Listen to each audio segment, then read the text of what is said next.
El día de hoy hablaremos sobre la evidencia por la crucifixión y existencia de Jesucristo, para probar que sí, Jesucristo fue un hombre que genuinamente existió y que fue crucificado, iniciando el movimiento religioso más grande en toda la historia.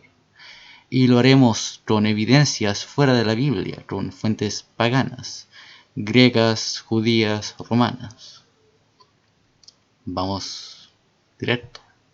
Josefo, en el año 93 a 94, escribió lo siguiente: en las antigüedades de los judíos, el libro 18, capítulo 3.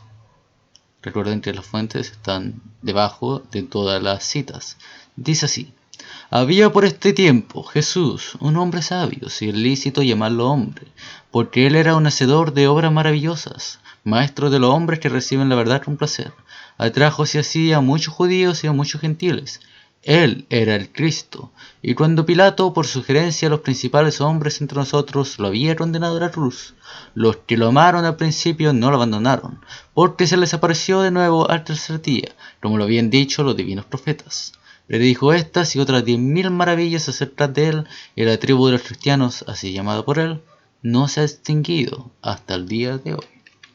Tácito, en el 116, escribió el siguiente: Nerón aseguró la culpa e infligió las más exquisitas torturas a una clase odiada por sus abominaciones, llamada cristiana por el populacho.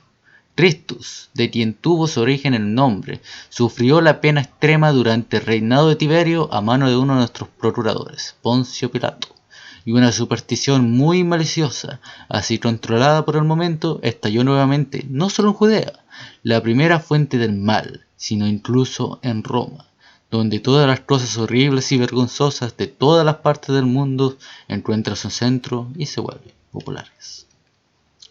Luciano de Samosata, en el 170.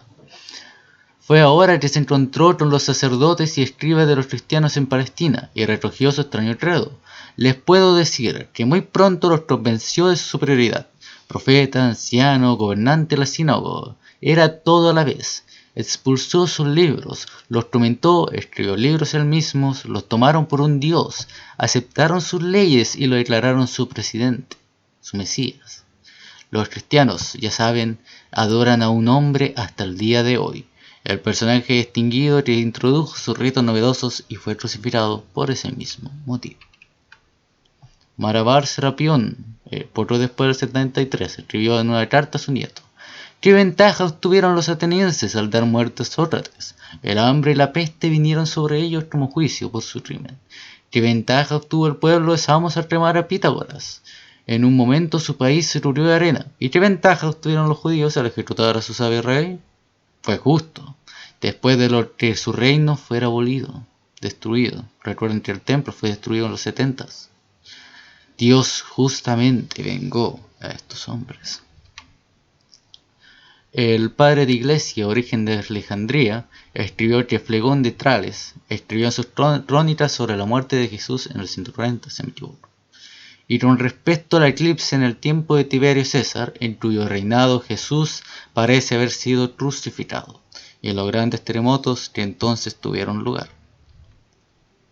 Plinio el Joven también escribió: ellos, los cristianos, tenían la costumbre de reunirse en un cierto día fijo de que amanecería cuando cantaban en versos alternos a un himno a Cristo, como a un Dios, y se comprometieron por un juramento solemne a no cometer maldades, pero nunca cometer fraude, hurto o adulterio, nunca falsificar sus palabras, ni negar un fideicomiso cuando deben ser llamados a entregarlos. Después de lo cual era su costumbre separarse y luego volver a reunirse participando de comida de una clase ordinaria e inocente.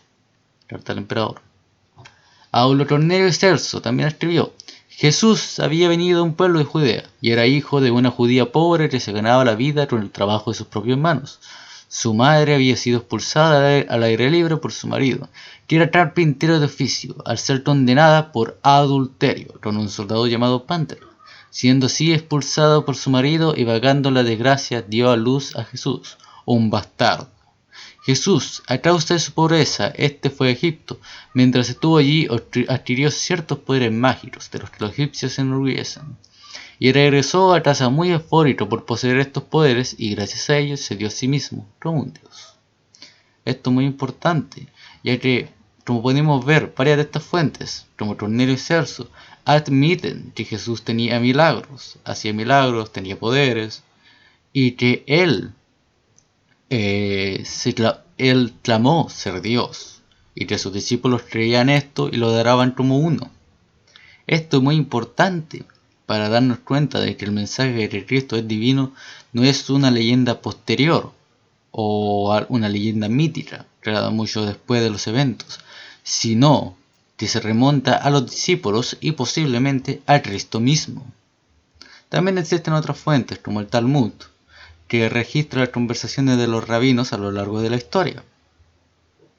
Y entre ellas hay varias menciones no favoritas, no lindas acerca de Jesús, pues todas ellas dicen son burlas, insultos, como la carta, como el escrito de Celso, otro ejemplo.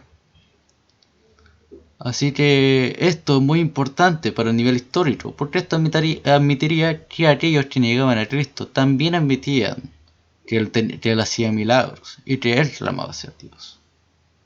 Por lo que sí, tenemos bastante evidencia para decir que sí, Jesús existió y fue crucificado, y aún más, que éste hacía milagros y dijo ser Dios.